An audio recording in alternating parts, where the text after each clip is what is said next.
என்ன அப்படின்னு சொன்னா, நம்ம தியானிக்க போகிறதான அந்த வசனம் என்ன அப்படின்னு சொன்னா, சிறுமையும் எளிமையுமானவர்களுடைய அந்த நிலைமை. அப்படிப்பட்ட சிறுமையும் எளிமையுமான இடத்துல யாரெல்லாம் இருந்தா, அவர்கள ஆண்டவர் எப்படியெல்லாம் நடத்தினாரு அப்படின்னு சொல்லி நம்ம பார்க்க போறோம். செய்திக்கு ஆதாரமாக சங்கீதம் 40:17. சங்கீதம் 40:17 நான் வாசிக்கிற கவனிங்க. 40வது சங்கீதம் 17வது வசனம். நான் சிறுமையும் எளிமையுமானவன். கர்த்தரோ என்மேல் நினைவாயிருக்கிறார். தேவரீர் என் துணையும் என்னை விடுவிக்கிறவருமாயிருக்கிறீர். என் தேவனே தாமதியாதேயும். சிறுமையும் எளிமையுமானவன். சிறுமையும் எளிமையுமானவன். யார் இப்படி அறிக்கை பண்ணனா? யார் இப்படி அடிக்கடி அறிக்கை பண்ணனா? இந்த வார்த்தையை அடிக்கடி யூஸ் பண்ணது யாரு? நம்ம எல்லாரும் தெரிஞ்சிருக்கிற மாதிரி, நம்ம எல்லாருக்கும் தெரிஞ்சிருக்கிற மாதிரி தாவீது தான் அவர். சங்கீதம் 75லையும் இந்த வார்த்தை மறுபடியுமாக வருகிறது. நானோ சிறுமையும் எளிமையுமானவன். தேவனே என்னிடத்தில் தீவிரமாய் வாரும். நிறைய இடத்துல அந்த வார்த்தையை அவர் அறிக்கை பண்ணுகிறார். பாருங்க, சங்கீதம் 74:21லையும் நான் சிறுமையும் எளிமையுமானவன் அப்படின்னு சொல்றாரு. அநேக இடங்களில் சொல்லிட்டே நம்ம போக முடியும். சங்கீதம் 86:1 சிறுமையும் எளிமையுமானவன். சங்கீதம் 109:22 நான் சிறுமையும் எளிமையுமானவன். என் இருதயம் எனக்குள்ளே குத்துன்றிருக்கிறது. அப்ப இந்த உலகத்தில் ஒரு கூட்டம் இருக்குது. அந்த கூட்டம் எப்படி இருக்குது அப்படின்னு சொன்னால், சிறுமையாக இருக்குது, எளிமையாக இருக்குது, சிறுமைப்பட்ட ஜனம், சிறுமையான ஒரு கூட்டம். ஆனால் ஆண்டவர் என்ன செய்கிறாரா, அந்த சிறுமையானவர்களை பார்க்கிறாராம், எளிமையானவர்களை பார்க்கிறாராம். எளியவர்களுக்கு இறங்கி பலவீனர்களை தாங்குகிற தேவன் அவர். சிறுமையானவர்களை பார்த்து அவர்களை உயர்த்துகிற தேவன். ஆனால் இந்த உலகம் என்ன பண்ணும் அப்படின்னு சொன்னால், என்ன பண்ணும், பெரிய வசதி உள்ளவர்களை, செல்வவான்களை, அவர்களை நோட் பண்ணும். அவர்களுடைய காரியங்கள் எல்லாருக்குமே வெளியரங்கமாக தெரியும். பாருங்கள், இப்போ நம்மளை குறித்து சொல்லி நம்மளை எத்தனை பேருக்கு தெரியும் அப்படின்னு சொன்னால், கொஞ்சம் பேருக்கு தான் தெரியும். சிறுமையான எளிமையான அந்த சூழ்நிலையில் அழைக்கப்பட்டிருக்கிறோம். ஆனால் ஒரு பேரை சொல்லி அம்பானியை பற்றி தெரியுமா அப்படின்னு சொன்னால், மூளை முடுக்கில் இருக்கிறவங்களுக்கெல்லாம் அம்பானி அப்படிங்கிற பேர் என்னது பரியச்சமாக இருக்கிறது. அப்படி தான் சிறுமையும் எளிமையுமாய் பெயர்கள் அறியப்படாமல் ஒன்றுமே இல்லாமல் ஒரு மூலையில் ஒதுக்கப்பட்டே கொண்டே இருக்கிற அவர்களை ஆண்டவர் எப்படி நேசிக்கிறார் அப்படிங்கிற காரியத்தை தான் நம்ம பார்க்க போகிறோம். இங்கே தாவீது தன்னை சொல்கிறாரு, தன்னை அறிமுகப்படுத்துகிறாரு. நான் சிறுமையானவே ஆண்டவரே, நான் எளிமையானவே. ஆனால் இந்த சிறுமையானவர்கள் எளிமையானவர்கள் என்ன செய்யணுமா, கர்த்தர் அப்படியே பற்றி பிடித்து கொள்ளணுமா. ஆனால் இதில் 2 கூட்டங்கள் இருக்குது, டிஃப்ரெண்ட்டான 2 கூட்டம் இருக்குது. ஒரு கூட்டம் என்ன பண்ணும், சிறுமையும் எளிமையுமானவன் அப்படிங்கிறத தெரிஞ்சு கொண்டு ஆண்டவருக்குள்ள தன்னை மறைத்து கொண்டு, ஆண்டவருடைய அந்த கல்வாரி மறைவுக்குள்ளே மறைந்து கொண்டு, அவருடைய செற்றிகளின் மறைவுக்குள்ளே மறைந்து கொண்டு, அவரிடத்துல அடைக்கலத்தை வாங்கிட்டு, எங்களுக்கு வானத்தையும் பூமியையும் உண்டாக்கின கர்த்தரிடத்திலிருந்து ஒத்தாசை வரும்னு சொல்லி நம்பி அப்படியே அதில் அண்டி அவர்கள் வாழ்ந்து கொண்டிருப்பாங்க ஒரு கூட்டம். இன்னொரு கூட்டம் என்ன பண்ணும், சிறுமையும் எளிமையுமா இருக்கிறேன், நான் புல்லாக இருக்கிறேன், நான் தூசியாக இருக்கிறேன், நான் குப்பையாக இருக்கிறேன் அப்படின்னு சொல்லிட்டு அவங்களுடைய வாழ்நாளை முடிக்கிற வரைக்கும் சொல்லியே முடிச்சுட்டு போயிடுவாங்க. நம்ம அந்த மாதிரி இருக்கக்கூடாது அப்படின்னு பரிசுத்த ஆவியானவர் இந்த நேரத்தில் உணர்த்துகிறார். ஒருவேளை நீங்கள் எளிய நிலைமையிலே அழைக்கப்பட்டிருக்கலாம், மிக சாதாரணமான ஒரு சூழ்நிலையிலே அழைக்கப்பட்டிருக்கலாம். ஆவிக்குரிய நிலைமையில் அந்த அளவுக்கெல்லாம் எனக்கு இல்லை சிஸ்டர், என்னால் அப்படியெல்லாம் பேச முடியாது, என்னால் ஒர்ஷிப்பெல்லாம் பண்ண முடியாது அப்படின்னு சொல்லிட்டு நம்ம நினைக்கலாம். எந்த காரியமாக வேணால் இருக்கலாம். ஒருவேளை ஆவிக்குரிய நிலைமையில் சிறுமியாக இருக்கலாம், சில குடும்ப சூழ்நிலையில், சில பொருளாதாரத்தில், அப்படிப்பட்ட எந்த சிறுமியாக இருந்தாலும் நம்ம என்ன பண்ணிடக்கூடாது அப்படின்னு சொன்னால், கடைசி வரைக்கும் எனக்கு பலன் இல்லை, எனக்கு பலன் இல்லை. சிலர் சொல்வதை நான் கேட்டிருக்கேன். நல்ல காரியங்கள் அவர்களுக்கு கொடுக்கப்பட்டு இருந்தும் முன்னாடி நின்று ஆண்டவரை உயர்த்தருக்கு துதிக்கிறதுக்கு அவங்களால முடியல. பாருங்க, ஒரு தாளந்து கொடுத்திருந்தா கூட ஆண்டவர் என்ன பண்ணுவாராம், அந்த ஒரு தாளந்து அவர் கேட்பாரு. கொடுக்கப்பட்டிருக்கிற தாளந்துகள் எவ்வளவுன்றது கணக்கு கிடையாது. நீ அதை பயன்படுத்தினியா, அந்த தாளந்தை நீ உபயோகப்படுத்தினியா. அருமையான மகள் நம்ம மத்தியில் பாடினாங்க, நம்ம பாட்டை கேட்டோம். ஆண்டவருக்காக எழும்பி ஏதாவது ஒரு காரியத்தை செய்யணும் அப்படிங்கிற வாஞ்ச நம்மளுக்குள்ள இருந்துட்டாலே போதும், ஆண்டவர் நம்மை அப்படியே எடுப்பார், அப்படியே தூக்குவார். சும்மா நம்ம எளிமையானவர்கள் சிறுமையானவர்கள் அப்படின்னு சொல்லி கொண்டு மூளையிலே அமர்ந்து கொண்டிருந்தால் பத்தாது. அது ஒரு கட்டி வைக்கப்பட்ட நிலைமை, அது சாத்தானுடைய ஒரு வஞ்சகம். முதல்ல அந்த வஞ்சகத்திலிருந்து நீங்கள் வெளியில் வாங்க. ஆண்டவர் உங்களை விசேஷித்தவர்களாக பார்க்கிறார். இந்த காரியத்தை நான் சொல்லணும்னு நினைக்கல, ஆனால் ஆவியானவர் இந்த நேரத்தில் மிக வல்லமையாக இந்த காரியத்தை பேசும்படி ஆண்டவர் உணர்த்தி கொண்டிருக்கிறார். பாருங்க, அப்படி சொல்லிக்கொண்டே இருக்க வேண்டாம், அந்த மாதிரி நீங்கள் அறிக்கை பண்ணிக்கொண்டே இருக்க வேண்டாம். என்னை ஆண்டவர் விசேஷித்தவளாய் வைத்திருக்கிறார், என்னை அவர் நேசிக்கிறார், அவருடைய பிரியம் என் மேல் இருக்கிறது, என்னை பிரியமே ரூபவதி என்று சொல்லுவார் என்று நம்ம வாழ்க்கையில் அறிக்கை பண்ணணும். இங்கே ஒரு கூட்டம் இன்னொரு கூட்டம் கூட்டம் இருக்குது. அந்த கூட்டம் சிறுமையும் எளிமையுமா இருக்குது. ஆனால் யாரை பிடிச்சிக்கிச்சு அப்படின்னு சொன்னால் கர்த்தரை பிடிச்சிக்கிச்சு. அந்த கூட்டம் யாரை பற்றி பிடிச்சு கொண்டுச்சு அப்படின்னு சொன்னால் கர்த்தரை பற்றி பிடிச்சு கொண்டுச்சு. பாருங்க, தாவீது யாரை பிடித்து கொண்டார் அப்படின்னு சொன்னால் கர்த்தரை நோக்கி பாடினார். கர்த்தரின் மேய்ப்பராய் இருக்கிறார், நீங்கள் தான்ப்பா என் துணை, தேவரீர் என் துணை, நீங்கள் என்னை விடுவிக்கிற ஒரு மாணவர் என்று சொல்லி அவரிடத்தில் அப்படியே தஞ்சமடைந்த போது என்ன நடந்தது அப்படின்னு சொன்னால் அந்த சிறுமைகள் மாறியது, அந்த சூழ்நிலைகள் எல்லாம் மாறியது, அந்த பிரச்சனைகள் எல்லாம் மாறியது தாவீதினுடைய வாழ்க்கையில். தாவீதினுடைய வாழ்க்கையில் எப்படி சூழ்நிலைகள் மாறினதோ அதே போல் ஒரு சிலருடைய வாழ்க்கையை நான் உங்களுக்கு கோடிட்டு காட்ட விரும்புகிறேன். அவங்களுடைய வாழ்க்கையில் என்னென்ன காரியங்கள் இருந்தது என்று சொல்லி ஒவ்வொருத்தராக நம்ம பார்க்க போகிறோம். பார்த்துட்டு நம்ம ஜெபிக்க போகிறோம். அதிகமாக நம்ம இந்த காரியங்களை சொல்வதில்லை. இந்த காரியங்களை சொல்லிட்டு இதற்காக நம்ம ஜெபிக்க போகிறோம். வார்த்தைகளை கேட்ட நாம இந்த காரியங்களுக்காக நம்ம ஜெபிக்கணும். பாருங்கள், ஆதியாகமம் 29வது அதிகாரம், ஆதியாகமம் 29வது அதிகாரம் 32வது வசனத்தில் லேயாள் சொல்கிறா. நம்ம எல்லாருக்குமே தெரியும், யாக்கோபுடைய முதல் மனைவி லேயாள். லேயாளை யாருமே நேசிக்கலை, அவங்க வீட்டில் நேசிக்கலை. திருமணத்துக்கு யாக்கோபு யாரை கேட்டார்? ராகேலை தான் கேட்டார். லேயாளுடைய தங்கையை தான் கேட்டார். ஆனால் அந்த தகப்பனார் என்ன பண்ணார்? மூத்தவள் இருக்க இளையவளை கொடுக்கக்கூடாதுன்னு சொல்லிட்டு யாக்கோபுக்கு தெரியாமலேயே ராகேல் அப்படின்னு சொல்லி யாக்கோபு நினச்சிட்டு இருக்கும்போது, அப்போல்லாம் ஈவினிங் மேரேஜ் தான் இல்லையா, முக்காடு போட்டு மேரேஜ் பண்ணுறதுனால தெரியாது. அவளுடைய சம்மதம் இல்லாமலேயே நீ கல்யாணம் பண்ணிக்கிறியா அப்படின்னு சொல்லி கேட்கவே இல்லை. ரொம்ப ஏன்னா அவளுடைய சரீரத்தின் நிலைமை எப்படி இருந்ததான், அவளுடைய கண்கள் கூச்ச கண்களாக இருந்தது. அவள் விரும்பப்படத்தக்க பெண் இல்லை. ஆனால் யாக்கோபுக்கு யாரை பிடிக்கும்? ரொம்ப ராகேலை தான். ஏன்னா அவள் அழகாக இருப்பா, ரொம்ப சௌந்தரியம் உள்ளவளாக இருப்பா. இந்த உலகம் அப்படி தானே சூஸ் பண்ணும் இல்லையா? இருதயத்தில் மறைந்திருக்கிற குணம் யாருக்கும் தெரியாதுல்ல. அப்படி தானே இந்த உலகம் சூஸ் பண்ணும். அப்போ யாக்கோபுக்கும் அப்படி தான் பிடிச்சது, ராகேலை தான் ரொம்ப பிடிச்சது. கடைசி வரைக்கும் ராகேலை தான் அவன் ரொம்ப நேசித்தான். அந்த லேயாள் சொல்கிற அந்த வார்த்தையை பாருங்கள், தன்னுடைய இருதயத்தின் அந்த அங்கலாய்ப்புகள் அந்த வசனத்தில் தெரியும். அடிக்கடி இந்த வசனத்தை நான் படிக்கும்போது மிக வேதனையான அந்த காரியங்கள் அந்த லேயாளுடைய அந்த உணர்வுகள் அப்படியே பிரதிபலிக்கக்கூடிய ஒரு வசனம். அந்த வசனத்தை ஆழமாக படித்தா லேயாளுடைய உணர்வுகள் அது அந்த வசனத்தில் பிரதிபலிக்கும். என்ன வசனம்னா 32வது வசனம், லேயாள் கர்ப்பவதியாகி ஒரு குமாரனை பெற்று கர்த்தர் என் சிறுமையை பார்த்தருளினார். கர்த்தர் என் சிறுமையை பார்த்தருளினார். கர்ப்பவதியாகி ஒரு குமாரனை பெற்றுக்கொள்கிறா. ஆனால் அவள் சொன்ன வார்த்தை என்னன்னா, கர்த்தர் என் சிறுமையை பார்த்தருளினார். அப்போ அவள் சிறுமைப்படுத்தப்பட்டு இருக்கா. தகப்பன் வீட்டில் மாத்திரம் அல்ல, திருமணமாகி வந்ததற்கு பின்னாடி கூட கணவரால் அவள் நேசிக்கப்படவே இல்லை. அடுத்த வார்த்தை இப்படி சொல்கிறது, இப்பொழுது என் புருஷன் என்னை நேசிப்பார் என்று சொல்லி. இப்பொழுது என் புருஷன், இப்பொழுது. அப்போ முன்னாடி அவர் நேசிக்கலை. அதனால் லேயாள் சொல்கிறா, இப்பொழுது என் புருஷன் என்னை நேசிப்பார் என்று சொல்லி அவனுக்கு ரூபன் என்று பெயரிட்டாள். அநேகருக்கு ரூபன்னு பேர் வைக்க விரும்புவாங்க இல்லை, ரூபன் அப்படிங்கிற பேர் நம்ம அதிகமாக கேள்விப்படுவோம். பாருங்க, காரியங்கள் என்ன அப்படின்னு சொன்னால் கணவரால் நேசிக்கப்பட முடியாத ஒரு சூழ்நிலை. ஒரு பெண்ணுக்கு இந்த உலகத்தில் இந்த காரியங்கள் என்ன இருக்க முடியும் அப்படின்னு சொன்னால், தன்னுடைய கணவர் தன்னை நேசிக்காதது ஒரு பெண்ணுடைய வாழ்க்கையிலே, திருமணமான பெண்ணுடைய வாழ்க்கையிலே ரொம்ப வேதனையான ஒரு சூழ்நிலையை கொண்டு வரும். என் கணவர் என்னை நேசிக்கலையே, என் கணவர் என்னை நேசிக்கலையே, பாசமாக என்கிட்ட பேசலையே, இந்த மாதிரி காரியங்களை செய்யலையே அப்படின்னு சொல்லிட்டு அநேக பெண்கள் கண்ணீருக்கு நேராக அவர்கள் கடந்து போகிறாங்க. கண்ணீரின் பாதையில் கடந்து போகிறாங்க. ஆனால் ஆவியானவர் சொல்கிறார், நான் உன்னை நேசிக்கிறேன் பிரியமே, என் ரூபவதியை நான் உன்னை நேசிக்கிறேன் அப்படின்னு சொல்லி ஆண்டவர் சொல்கிறார். ஒருவேளை அப்படி கணவனுடைய அன்பு கிடைக்கப்படாத பெண்களாக இருக்கலாம். அவங்க சோர்ந்து போயிடக்கூடாது, அவங்க அந்த காரியத்தை நினச்சிடக்கூடாது, அந்த காரியத்தை அவங்க நினச்சி அவங்க சோர்வுக்குள்ளே போயிடக்கூடாது. இங்கே ஒருத்தி சொல்கிறா, என்னுடைய சிறுமையை ஆண்டவர் பார்த்து எனக்கு ஒரு குமாரனை கொடுத்தாரு, இப்பொழுது என் புருஷன் என்னை நேசிப்பாருன்னு சொல்லி. ஆனால் நேசிச்சானா அப்படின்னு சொன்னால் மிகப்பெரிய கேள்விக்குறிதான். நேசிக்கலை அப்படிங்கிறது தான் உண்மை. ஏன்னா அந்த தேசத்தை விட்டு திரும்பி போகும்போது அணியணியாக அப்படியே வரிசையாக எல்லாரையும் கடந்து கூட்டிகிட்டு போகும்போது யாரை தெரியுமா முன்னாடி நிறுத்துறான்? முதல்ல வருங்க வேலைக்காரர்களுடைய அந்த மறுமணியாட்டிகளுடைய குமார்த்தியில் அவங்களெல்லாம் நிறுத்திட்டு ராகேலை தான், தன்னை நேசிக்கிறவளை தான் பின்னாடி வச்சுக்கிட்டான். ஏன்னா முன்னாடி அந்த சேனையெல்லாம் அழிச்சு போட்டா, இவங்களெல்லாம் அழிச்சு போட்டால் கூட பரவாயில்ல, ராகேல் எனக்கு பிடிச்சவ, அவள் என் பக்கத்தில் இருக்கணும்னு சொல்லி. ஆனால் ராகேலுக்கு முன்னாடி லேயாளை நிறுத்துறான். புருஷன் அவளை நேசிச்சானா அப்படின்னு சொன்னான், நேசிக்கலை. ஆனால் ஒருத்தர் அவளை பார்த்துட்டே இருந்தார். இதோ இவளை பார்த்துட்டே இருந்தார். அவள் இருதயத்தை பார்த்தாரு, அவளுடைய இருதயத்தில் இருக்கிற வேதனையை பார்த்தாரு, அவளுடைய துக்கத்தை பார்த்தாரு, அவளுடைய கண்ணீரை பார்த்தாரு. நடந்தது என்ன தெரியுமா? ராகேல் வழியிலே மரித்து அடக்கம் பண்ணப்பட்டாள். கல்லறையில் போய் சேர்ந்தது யார் தெரியுமா? கல்லறையிலே போய் சேர்ந்தவள் யார் அப்படின்னு சொன்னால் லேயாள் தான் போய் சேர்ந்தா.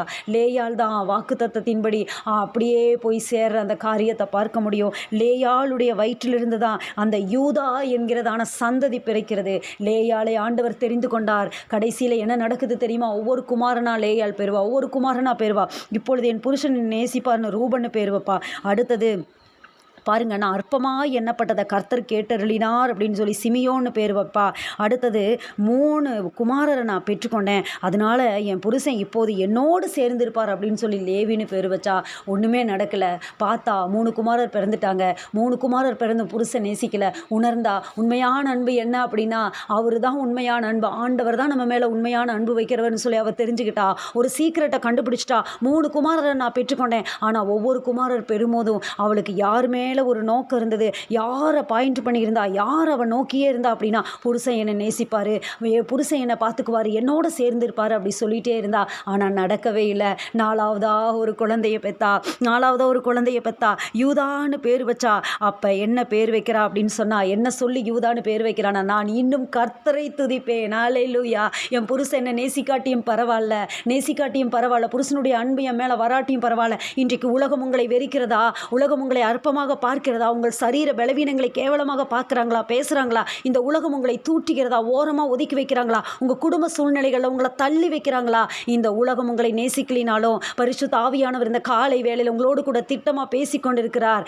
இன்னும் நான் கர்த்தரை துதிப்பேன். எந்த சூழ்நிலை இருந்தாலோ இடைவிடாமல் ஆராதிக்கிற தேவனை தப்புவிக்க வல்லவர். தப்புவியாமல் போனாலோ ஹல்லேலூயா, அந்த ஒரு உறுதி நமக்குள்ளே விசுவாசம் காணப்பட வேண்டும். இந்த இடத்துல அங்கே லேயாள் ஒரு பேரை வைக்கிறா. நான் இன்னும் அல்லேலூயா, இன்னும் நான் கர்த்தரை துதிப்பேன்னு சொல்லி யூதான்னு பேர் வைக்கிறா.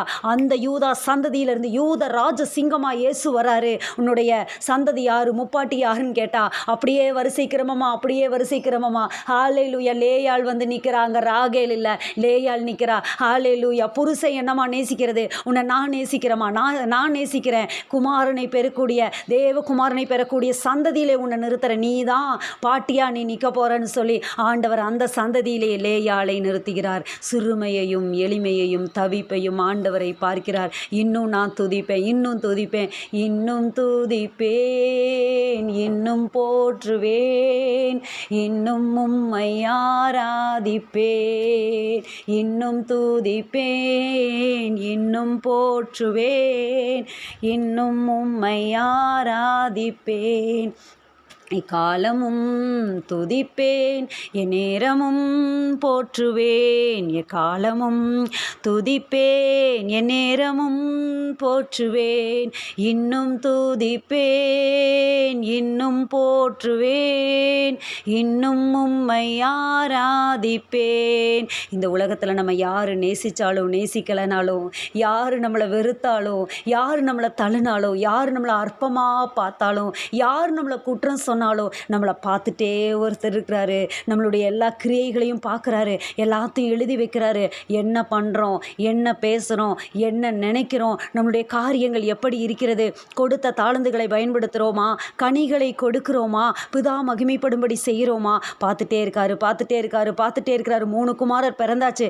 4வது குமாரரை யாருக்கு கொடுக்கலாம்? இங்கே கொஞ்சம் தவறி இருப்பாளானால் அந்த காரியம் அப்படியே, அந்த பிளான் அப்படியே ராகேல் மேலே திரும்பி இருக்கும். ஆனால் பொறுமையா இருக்கா. ஹல்லேலூயா. யோபு நீடிய பொறுமையா இருந்தது போல லேயாளுக்குள்ள ஒரு பொறுமை இருக்குது. அப்படியே பொறுமை. அந்த பொறுமையை பார்த்து யூதா உனக்கு தான். ஹல்லேலூயா. யூதா பாலசிங்கம், யூதா இறை கவர்ந்து கொண்டு ஏறி போவான். யூதா உனக்கு தான். உன் மடியில தான் யூதா பிறப்பான், உன்னுடைய கர்ப்பத்தில் தான் யூதா பிறப்பான். ஹல்லேலூயா. யூதாவை பெற்றுக்கொள்கிற சந்ததி, யூத ராஜ சிங்கத்தினுடைய சந்ததியாய் நாம் இருக்கணும்னு சொன்னா சூழ்நிலைகள் மோசமாக இருக்கும், பிரச்சனைகள் மோசமாக வரும், பெருங்காற்றுகள் எழும்பும், நம்மளை சுற்றிலும் புயல் கடல் கொந்தளிக்கும். என்ன பண்ணணும் தெரியுமா? கர்த்தரை துதிச்சிடணும். கர்த்தரை துதிக்க மறந்துடக்கூடாது. யூதா வேணுமா? யூத ராஜ சிங்கம் நமக்கு வேணுமா? துதிக்க ஆரம்பிச்சிடணும். லேயாள் அந்த ரகசியத்தை புரிஞ்சு கொண்டதுனால என்ன நடந்தது அப்படின்னு சொன்னால், அவளுடைய சந்ததியிலே யூதா சந்ததி அவளுடைய கற்பத்திலே பிறக்கும்படி ஆண்டவர் செய்தார். ஹல்லேலூயா. கர்த்தர் நல்லவர். அடுத்த ஒரு காரியம் நடக்கிறது. அடுத்தது யார் சிறுமையாக நினச்சாங்க அப்படின்னு சொன்னால், யாக்கோபினுடைய வாழ்க்கையில் நம்ம எடுத்துக்கலாம். லாபான் தன்னுடைய மாமன் தன்னுடைய 2 குமாரத்திகளையும் யாக்கோபுக்கு திருமணம் செய்து கொடுத்த லாபான், ரெபேக்காளுடைய சகோதரன். இங்கே என்ன நடக்குது அப்படின்னு சொன்னால், அங்கே நடந்த இன்சிடென்ட் எல்லாம் நமக்கு எல்லாருக்குமே தெரியும். விளக்கமாக சொல்லணுறதுக்கு நம்மளுக்கு டைம் இல்லை, எல்லாருக்கும் உங்களுக்கு நல்லா தெரியும். அப்போ யாக்கோபு என்ன பண்ணுறாரு? தன்னுடைய மனைவிகளை, தன்னுடைய பரிவாரங்களை, தன்னுடைய மிருக ஜீவன்களை, தான் சம்பாதித்த எல்லாத்தையும் கூட்டிக் கொண்டு வரும்போது லாபான் பின்தொடர்ந்து வரும்போது ஆண்டவர் என்ன பண்ணுவார் அப்படின்னா, சொப்பனத்திலே எச்சரிப்பார் லாபானோடு, நீ ஒன்றும் பண்ணக்கூடாது, நன்மையை மாத்திரம்தான் பேசணும், யாக்கோபோட நீ தீமையை பேசக்கூடாது. ஏன் அப்படின்னு சொன்னால், யாக்கோபு திரும்பி வருவான் அப்படிங்கிறது தான் தரிசனம்.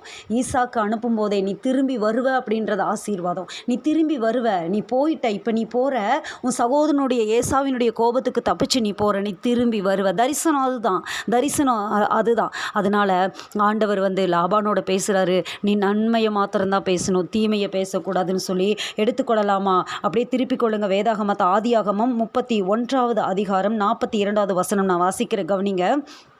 41, 42 இரண்டுமே வாசிக்கலாம்.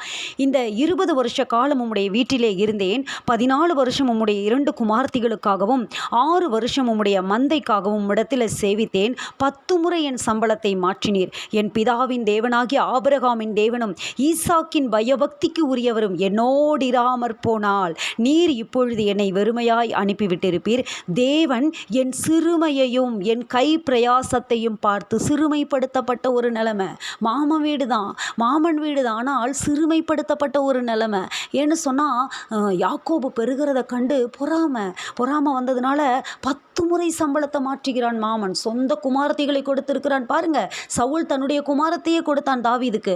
ஆனால் தாவீதை கொல்ல நினைத்தான். பொறாம ஒரு மனுஷனுக்குள்ளே வந்துருச்சுன்னா எந்த எல்லை வரைக்கும் போக அவங்க துணிவாங்க. உறவுகள் என்று கூட பார்க்க மாட்டாங்க. பாருங்க, இங்கே தன்னுடைய மாமன் தன்னுடைய குமாரத்திகளை யாக்கோபுக்கு கொடுத்தவன் என்னுடைய மருமகன் தானே அப்படின்னு சொல்லி நினைக்காம 10 முறை சம்பளத்தை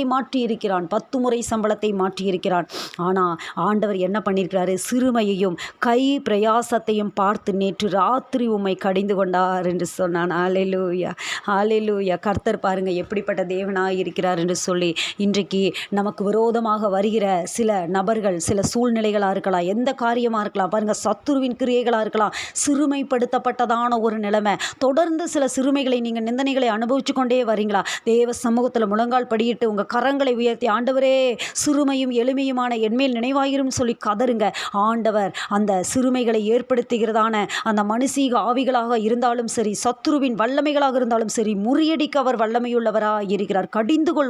கர்த்தர் கடிந்து கொள்வார். என் சிறுமையை ஆண்டவர் பார்த்து கடிந்து கொண்டார் என்று இங்கே யாக்கோபு சொல்வதை பார்க்க முடியும். ஆண்டவர் சிறுமையை, அந்த எளிமையை பார்க்கிற தேவனாக இருக்கிறார். கர்த்தர் நல்லவர். பாருங்க, இப்படிப்பட்ட தேவனை நம்ம ஆராதிக்கிறோம். அடுத்ததாக ஒரு பெண் ஜெபிக்கிறாள், என்னுடைய சிறுமையை ஆண்டவர் பார்த்தார் என்று சொல்லி. அப்படியே 1 சாமுவேலுக்கு நேரம் நம்ம திருப்பிக் கொள்ளலாம். 1 சாமுவேல் 1வது அதிகாரத்துக்கு நேரம் திருப்பிக் கொள்ளலாம். இந்த காரியம் நம்ம எல்லாருக்குமே தெரிஞ்சது. சாமுவேலுடைய அந்த வரலாறு நம்ம எல்லாருக்குமே தெரியும். அன்னாள் தேவாலயத்தில் போய் அழுது ஜெபிக்கும் போது சொன்ன அந்த காரியத்தை நம்ம எல்லாருக்குமே தெரியும். பாருங்க, 11வது வசனம் இப்படியாக சொல்லுகிறது. 11வது வசனம் 1 சாமுவேல் 1:11. சேனைகளின் கர்த்தாவே, தேவரீர் உம்முடைய அடியாளின் சிறுமையை கண்ணோக்கி பார்த்து உம்முடைய அடியாளை மறவாமல் நினைத்து அருளி உமது அடியாளுக்கு ஒரு ஆண் பிள்ளையை கொடுத்தால், இன்னும் பிள்ளையே வரல. என்ன ஒரு விசுவாசம் பாருங்க அன்னாளுக்குள்ளே. இங்கே தான் நம்ம பார்க்கணும். நம்மலாம் என்ன சொல்லுவோம் அப்படின்னா, அன்னாள் அழுது ஜெபிச்சாங்க, சாமுவேல் பிறந்தார், அன்னாள் அழுது ஜெபிச்சாங்க, அவ்வளவுதான். ஆனால் பிள்ளையே பிறக்கலை. ஆனால் எப்படி பிள்ளை வேணுமா? ஆண் பிள்ளை வேணுமா? ஏன்? அதற்கு பின்னாடி பல ரகசியங்கள் இருக்கிறது, அதற்கு பின்னாடி பல காரியங்கள் இருக்கிறது. அதை நம்ம பேசணும் அப்படின்னா நம்மளுக்கு டைம் பத்தாது. மிகப்பெரிய ரகசியங்கள் இருக்கிறது. அன்னாளுடைய கற்பத்தை யார் அடைச்சா? கர்த்தரே அடைச்சார். யார்கிட்ட போய் ஜெபிக்க மனம் கசிய அழுது ஜெபிக்க வைக்கிறாரு? கர்த்தர்கிட்ட போய். அந்த காரியங்களை சொல்லி, அதுவும் என்ன பிள்ளை வேணுமா? ஆண் பிள்ளை தான் வேணுமா? அங்கே ஒரு பொருத்தனை நிறைவேறுகிறது. என்ன அப்படின்னு சொன்னால், சேனைகளின் கர்த்தாவே, தேவரீர் உம்முடைய அடியாளின் சிறுமையை கண்ணோக்கி பார்த்து உம்முடைய அடியாளை மறவாமல் நினைத்தருளி உமது அடியாளுக்கு ஒரு ஆண் பிள்ளையை கொடுத்தால் அவன் உயிரோடு இருக்கும் சகல நாளும், உயிரோடு இருக்கிற எல்லா நாளும் அதே மாதிரி ஒப்பு கொடுத்தா அன்னாளுக்கு பின்னாடி 5 குழந்தைகள் பிறந்தாங்க. ஆனால் தான் முதல் பெயர்சபா வரைக்கும் சாமுவேல் கர்த்தருடைய தீர்க்கதரிசி தான் என்று பிரத்யட்சமாக எல்லாருக்கும் தெரிய ஆரம்பிச்சது. சகல இஸ்ரவேலருக்கும் தெரிய ஆரம்பிச்சது. ஆண்டவர் அப்படியாக சாமுவேலை உயர்த்தினார். சிறுமையை கண்ணோக்குகிற தேவன். சாதாரணமான ஆசீர்வதிச்சுட்டு போகலை. தான் முதல் பெயர் சபா வரைக்கும் யார் தான் தீர்க்கதரிசி? சாமுவேல் தான். ஏன்னா அந்த நாட்களிலே கர்த்தருடைய வசனம் அபூர்வமாக இருந்தது. ஆண்டவர் பேசவே இல்லையா யார்கிட்டையும். அந்த அளவுக்கு கடும் கோபமாக இருந்தது. சாமுவேல் எந்த சந்ததியிலிருந்து வராரு தெரியுமா? அது மிகப்பெரிய ஆச்சரியம். சாமுவேல் யார் அப்படின்னு சொன்னால், மோசேக்கும் ஆரோனுக்கும் விரோதமாக எழும்பின கோராகின் சந்ததியாருடைய 16வது தலைமுறை தான் இந்த சாமுவேல். அந்த இடத்துல வசனம் அழகாக சொல்லும், கோராகின் குமாரரோ சாகவில்லை, கோராகின் சந்ததியிலே பிறந்த பாருங்க 16வது தலைமுறையாய் சாமுவேலை எழும்ப பண்ணுகிறார். அதற்காக கற்பத்தை அடைத்தார், அதற்காக கதற வைத்தார், அதற்காக ஆண்பிளையை கேட்க வைத்தார். கை நழுவி போன ஆசாரிய பட்டம் அங்கே கைக்கு வந்தது. 3 ஊழியங்கள் கைகளிலே கொடுக்கப்பட்டது. ராஜாவாக, ஆசாரியனாக, தீர்க்கதரிசியாக 3 ஊழியங்களையும் ஒன்னா செஞ்சது சாமுவேல். மிகப்பெரிய தீர்க்கதரிசி சாமுவேல். சாமுவேலுடைய சகாப்தம் அது பெரியது. ஆண்டவர் பெரிய காரியங்களை செய்தார். ராஜாக்களை அபிஷேகம் பண்ணக்கூடிய ஒரு கிருபையை சாமுவேலுக்கு வைத்தார். முதல் ராஜாவை அபிஷேகம் பண்ணது யார்? சாமுவேல் தான். அடுத்த தாவீது அபிஷேகம் பண்ணது சாமுவேல் தான். ஆண்டவர் அப்படியாக கோராகின் சந்ததியிலே இருந்து ஒரு காரியத்தை ஆண்டவர் எழும்ப பண்ணுகிறார். அவங்கெல்லாம் விலைக்கு ஒதுக்கி வைக்கப்பட்டாங்க.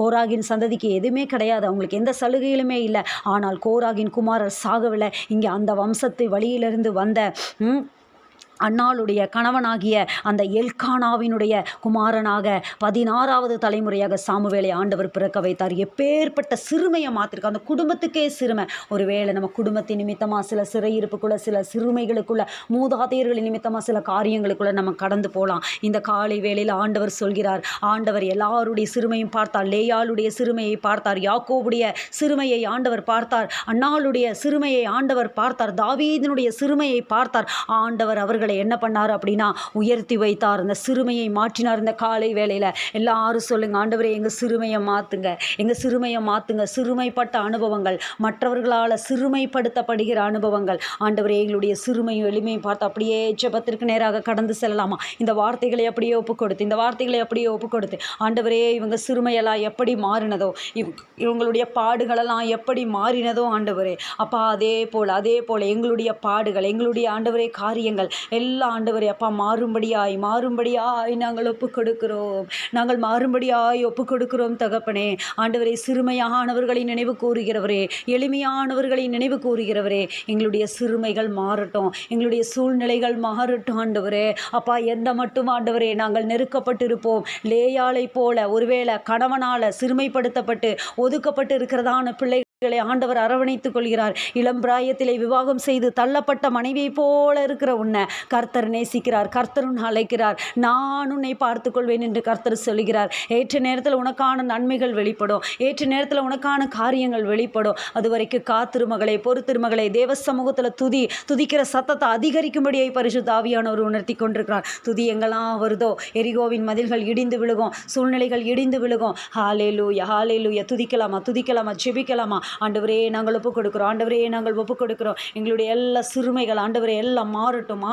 ஆண்டவரே எங்களுடைய எல்லா சிறுமைகள் மாறட்டும். எங்கள் எல்லா விதமான ஆண்டவரே தவிப்புகள் மாறட்டும், கண்ணீர்கள் மாறட்டும். ஒருவேளை சரீர பலவீனத்தின் நிமித்தமாக சிறுமைப்படுத்தப்பட்டதான ஒரு நிலை, மற்றவர்கள் முன்னாடி ரொம்ப வேதனையான காரியம், பலவீனங்கள் சரீரத்தில் காணப்படுகிறதான சில சூழ்நிலைகள் ஆண்டவரே, இந்த சூழ்நிலைகளை ஆண்டவரே அப்பா கர்த்தாவே நீர் மாற்றுங்கப்பா.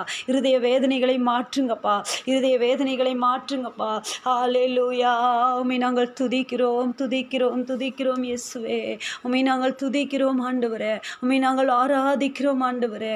ஹல்லேலூயா. நன்றி. அப்படியே ஸ்தோத்திரம் பண்ணுங்க.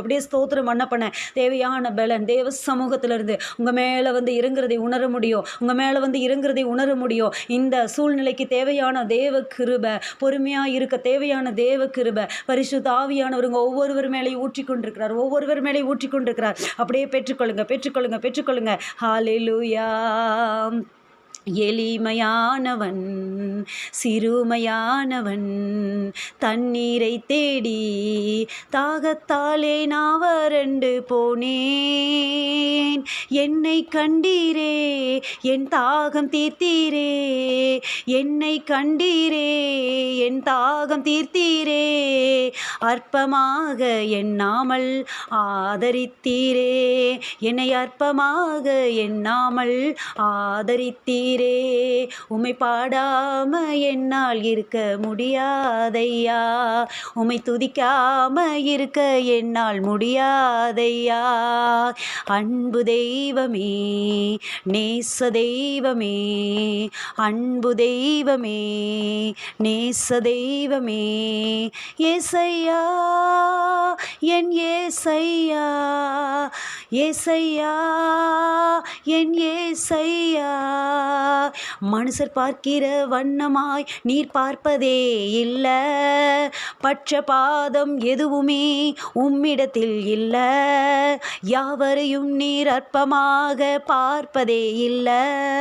புழுதியில் இருந்த என்னை தூக்கி எடுத்தீரே, பலவீனன் என்று பாராமல் அணைத்து கொண்டீரே, புழுதியில் இருந்த என்னை தூக்கி எடுத்தீரே, பலவீனன் என்று பாராமல் அணைத்து கொண்டீரே. உம் அன்பிற்கு ஈடு இணை இல்லையப்பா, உம் இரக்கத்துக்கு முடிவேதா இல்லையப்பா, உம் அன்பிற்கு ஈடு இணை இல்லையப்பா, உம் இரக்கத்துக்கு முடிவேதா இல்லையப்பா. உம்மை பாடாம என்னால் இருக்க முடியாதையா, உம்மை துதிக்காம இருக்க என்னால் முடியாதையா. ஆண்டவரை துதிக்க துதிக்க சிறுமையான எளிமையான நம்முடைய நிலைமைகள் மாறுகிறது. ஆண்டவரை பாட பாட இன்னும் கர்த்தரை துதிப்பேன் என்று யூதா என்று பெயர் வைத்தது போல துதிக்கக்கூடிய காரியங்கள் யூத ராஜ சிங்கமாய் நம் குடும்பத்திலே, நம்முடைய தனிப்பட்ட வாழ்க்கையிலே, நம்முடைய எல்லா காரியத்திலும் ஆண்டவர் அசைவாடுவதை நம்மால் உணர்ந்து கொள்ள முடியும். ஹல்லேலூயா. நாங்கள் ஒப்புக் கொடுக்கிறோம் ஆண்டவரே, இந்த காலை வேளையில் எந்தெந்த சிறுமைகள் எந்தெந்த பிரச்சனைகள் நிமித்தமாக ஆண்டவரே அப்பா மனம் கலங்கி இருப்பாங்களோ ஆண்டவரே, ஒவ்வொருவருடைய தேவ சமூகத்தில் ஒப்புக் கொடுக்கிற தேவ கிருபை தேவ கிருபை தேவ கிருபை பிள்ளைகளை மூடட்டும் ஆண்டவரே. எந்த சிறுமையை பார்த்து கலங்கி போயிடக்கூடாது. மற்றவர்கள் அற்பமாக நினைக்கிறாங்கன்னு சொல்லி ஆண்டவரே கலங்கி தன்னையே ஆண்டவரே அப்பா ஒரு சுய பரிதாபத்திற்கு நேராக போயிடக்கூடாது. நான் விசேஷமானவள், நான் விசேஷித்தவள், என்னை குறித்து ஒரு தேவ திட்டம் இருக்கிறது என்று சொல்லி தேவனுக்காக எழும்பி நிற்கணும், தேவனுக்காக எழும்பி நிற்கணும். ஏனென்றால் விலையேற பெற்ற ஆத்துமாவை எங்களுக்கு கொடுத்துருக்கிறீங்க. நாங்கள் விலையேற பெற்றவர்கள், தேவனுடைய பார்வையிலே நாங்கள் விலையேற பெற்றவர்கள். சோர்ந்து போகிறவனுக்கு பலன் கொடுத்து சத்துவம் இல்லாதவனுக்கு சத்துவத்தை பெருக பண்ணுகிற தேவன் இந்த காலை வேளையில் ஒவ்வொருவருடைய ஆவிக்குரிய வாழ்க்கையிலும் ஒரு புதிய பலனை புதிய அபிஷேகத்தை புதிய ஒரு உயிர் மீட்சி ஆண்டவர் கொடுத்திருக்கிறார். எல்லாரும் பெற்றுக்கொள்ளுங்க, உற்சாகத்தோடு ஓடுங்க. ஹல்லேலூயா ஹல்லேலூயா. ஆண்டவரே வந்த ஒவ்வொரு இந்த கருத்தில் கொடுக்கிற ஆண்டவரே கிருபையின் கருத்துக்குள்ள தாழ்த்தி ஒப்பு கொடுக்கிறேன் ஆண்டவரே. எல்லா தேவைகள் எல்லா காரியங்களையும் நீங்கள் பொறுப்பெடுத்துக் கொள்ளுங்க. சூழ்நிலைகள் மாறட்டும், பலவீனங்கள் மாறட்டும், கிருபையின் கரம் தாங்கட்டும். தொடர்ந்து நடத்துங்க, உற்சாகப்படுத்துங்க, சிறுமைகள் எல்லாம் மாற்றுங்க, எளிமையான சூழ்நிலைகளை மாற்றுங்க. கர்த்தரை துதிக்கிற சத்தம் ஆண்டவரே, நீதிமான்களுடைய கூடாரங்களில் ரட்சிப்பின் கம்பீர சத்தம் எழுமட்டும் ஆண்டவரே. சகல துதி கன மகிமை எல்லாம் ஒருவருக்கே செலுத்துகிறோம், இயேசு கிறிஸ்துவின் நாமத்தில் பிதாவே, ஆமென்.